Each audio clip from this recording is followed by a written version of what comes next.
todas maneras, el instrumento más importante con que cuenta el médico es la silla, es decir, sentarse y escuchar.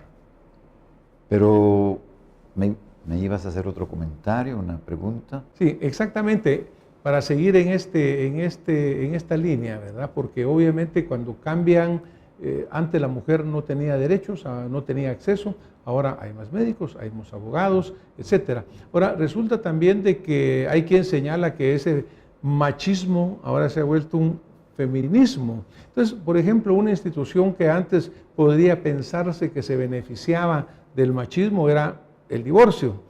La mujer no tenía derechos y la mujer lo que el hombre le daba, ahí estaba. Pero ahora realmente pues las leyes equitativas, las leyes se han vuelto en teoría ciega, como debe ser la justicia e imparcial.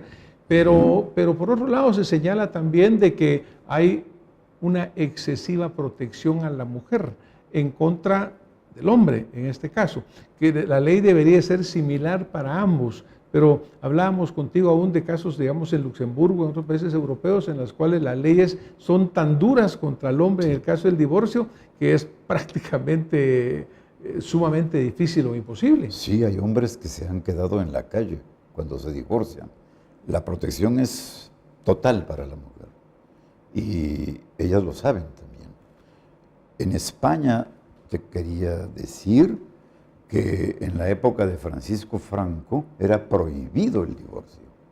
Y Vallejo Nájera, un excelente psiquiatra de España, que ya falleció por supuesto, decía que el 75% de las mujeres españolas eran frígidas. Pero no solo eso, llevaban con orgullo su frigidez. Es decir, era una cuestión cultural. Ahora ha cambiado mucho, pero en la época era así.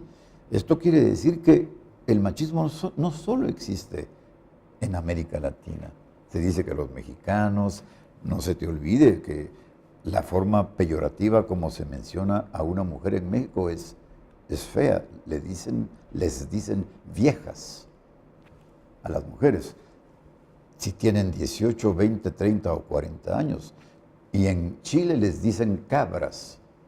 Es muy feo. Pero esto se origina de esa actitud inconsciente defensiva que ya expliqué en el programa anterior. La presencia de la mujer en todos lados, en países machistas o no machistas. Por ejemplo, en Estocolmo, en la época medieval, se castigaba severamente al adúltero. Y en un museo encontré eso. El hombre que era adúltero era severamente castigado, se le llevaba a la picota, lo arrodillaban y tenía que pedir perdón en público, porque si no era el causante de las epidemias, de las catástrofes.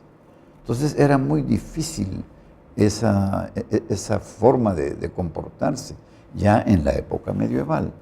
Esto quiere decir que todo lo que es sexual, machismo, feminismo, viene desde hace mucho tiempo. Ahora tú dirías, por ejemplo, que volviendo al tema de la violencia contra la mujer, la violencia contra la familia, porque muchas veces pues, vemos casos de mujeres golpeadas, incluso niños golpeados por padres que o están borrachos o están irresponsables.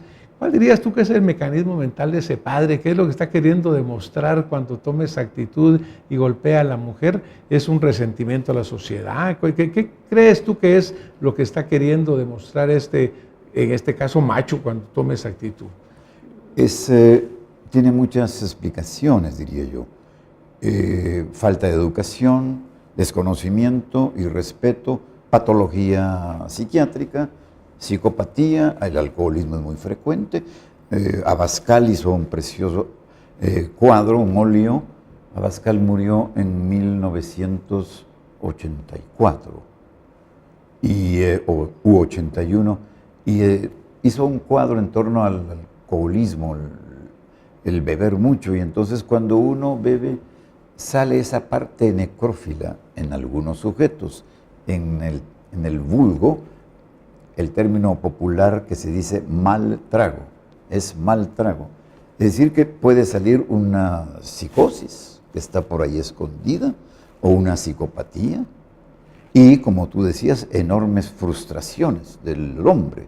Generalmente, el niño que ha sido maltratado, digamos el niño mártir, en un momento dado al ser padre, también se vuelve agresivo contra su progenitura y contra su esposa o su compañera o su mujer. Yo creo que hay un problema de Edipo también que no hemos mencionado.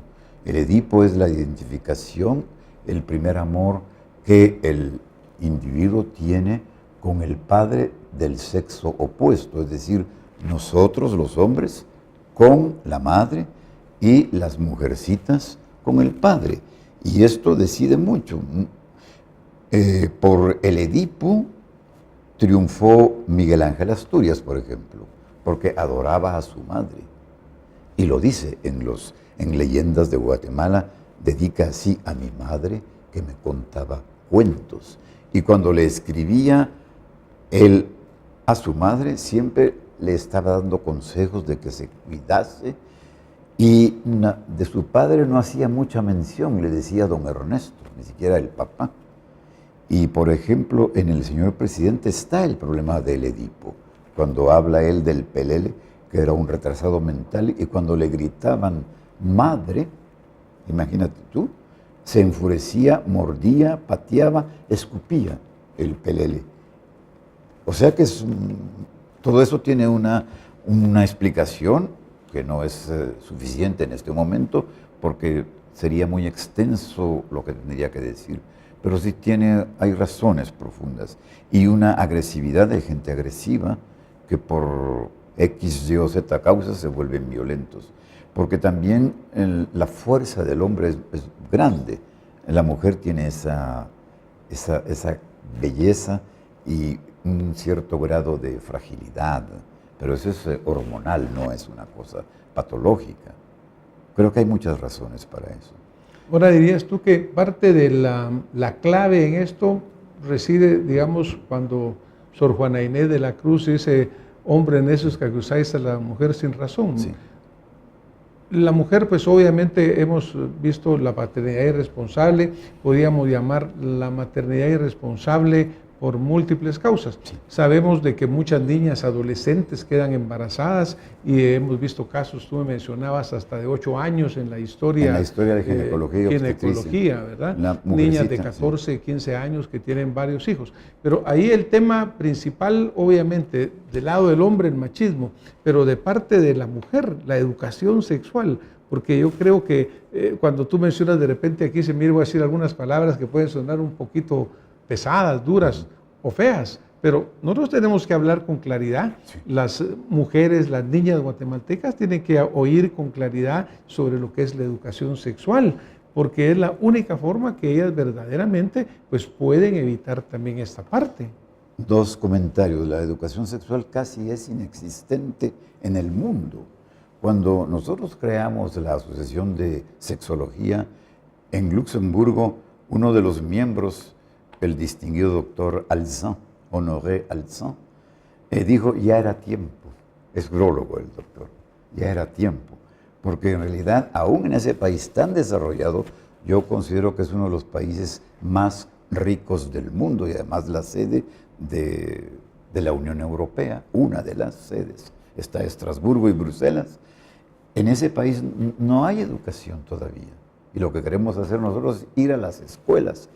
Un ejemplo, a pesar de que es una dictadura la más vieja del mundo, Fidel Castro, con el perdón del señor embajador, si está escuchando el programa, en este país la educación sexual existe y dan cursos e instrucción a las niñas y a los niños en la primaria y en la secundaria. Y entonces llegan con otra idea de la sexualidad. Nos falta mucho, hay mucho que comentar. Hay que educar a la gente, inclusive en la Facultad de Medicina no nos dieron, yo no me recuerdo de haber recibido un solo curso de sexualidad. Sabemos la anatomía perfectamente, tú y yo estudiamos con Testi et la Tarre, eran unos grandes libros, claro. ¿Sí? Pero te describimos perfectamente lo que es la anatomía de la mujer y del hombre, Pero en cuanto a la sexualidad, no sabemos casi nada los propios médicos. Imagínate tú la gente, las personas que no son médicos.